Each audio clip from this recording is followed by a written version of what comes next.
পায় না তো। হ্যালো গাইস, কি খবর আনগো? আশা করছি আপনারা ভালো আছেন। তে বর্তমান আমার দেখবেন হইছেন পাইপ আতে। তো এখন আমি পাইপ নিয়ে যাবেন হয়েছি মোটরের বোগালে। তো মোটর অলরেডি বোগালে আয় পড়লাম মোটরের। তারপরে এখন ইস্তা আমি অল্প খুদমু, তার মানে এই সেলুর তলে অ্যাকচুয়ালি অল্প অল্প লিক করে। তো সেই জন্যে আমি খুলে ইটা বাই করে দিমু অল্প। এনে যেটা জোড়া হয়েছে, যেটা ফিল্টার, তো সেই ফিল্টার তো রিস্ক হয়ে দেয়। তেইশটা আমি একটুকে পানি দিয়ে দেবো। তো পানি সানি দেওয়ার পরে অ্যাকচুয়ালি এই ফিল্টারটা যে সঙ্গে তলে পরে থাকবো, তো সেই সঙ্গে আনে লিক হয়ে হারবো না। তো সেই জন্য আমি এসতে 2-3 বালতি পানি দিয়ে দিলাম। তারপরে আমি লাহে লাহে হ্যান একটুকে পানি খাওয়িয়ে দিলাম মোটরের। মোটরের পানি টানি খাওয়িয়েও তারপরে লাইনে জয়েন দিয়ে দিলাম। তো ফার্স্ট টাইমে আমি পানি বাইরে এলো না।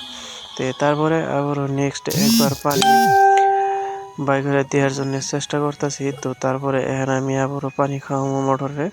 তো মোটরে পানি খাওয়াবো 2-3 বার পানি খাওয়ানোর পরে নেক্সট বার যখন পানি খাওয়াইছি, পানি খাওয়াতে তখন অলরেডি পানি বাইরে গেছে গা।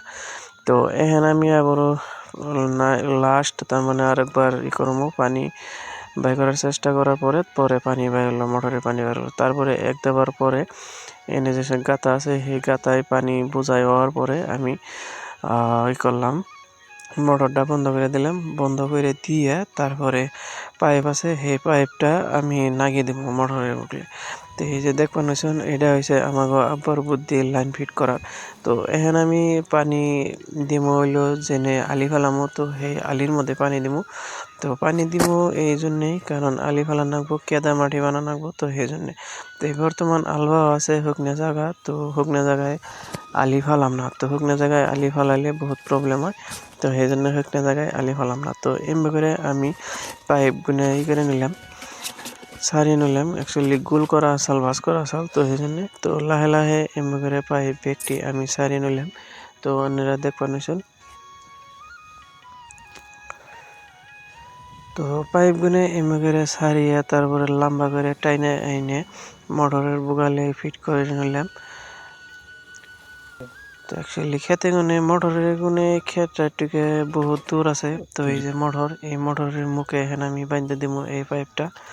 তো আপনারা দেখতেছেন একলা একলা বহুত কষ্ট হয়, কারণ ইমবরে পাইপ ঠিক করার নাগে, ইমবরে পানি ওঠার নাগে, পানি খাওয়ার নাগে বহুত বেজাল। লাস্টে টাইনে টুইনে করলাম, করার পরে দেখি না অল্প খাড়া হইলো। পরে আরেকটা পাইপের টুকরা আসাল, সেই পাইপের টুকরাটা তারপরে আমি এমনি করে আবারও সেমনি নাগিয়ে দিব এখন। তো এই যে দেখবেন হয়েছেন শুকনা মাটি। তো এই শুকনা মাটিতে এখন আমি যে পাইপটা এমনি করে খাওয়িয়ে দিলাম, পাইপের ভিতর দিয়ে পাইপ দিয়ে দিলাম বাস করে।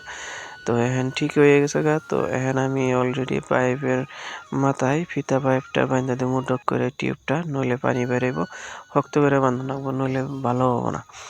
তো এমনি করে যাই হোক আমি মোটরে পাইপটা বাঁধা দিলাম ভালো করে। তো আপনারা দেখুন অ্যাকচুয়ালি টিউব দিয়ে বাঁধলে টাইট হয়, কারণ পানি বাইরে না। তারপরে এই যে এটা হচ্ছে আমার আব্বার বুদ্ধি। দেখুন খালি তারের মাথায় তার জন্য দিলে হয়ে যায়, আর অলরেডি বেড়ে নিয়েছে জিনিসটা। তো দেখুন পানি অলরেডি বেড়েছে।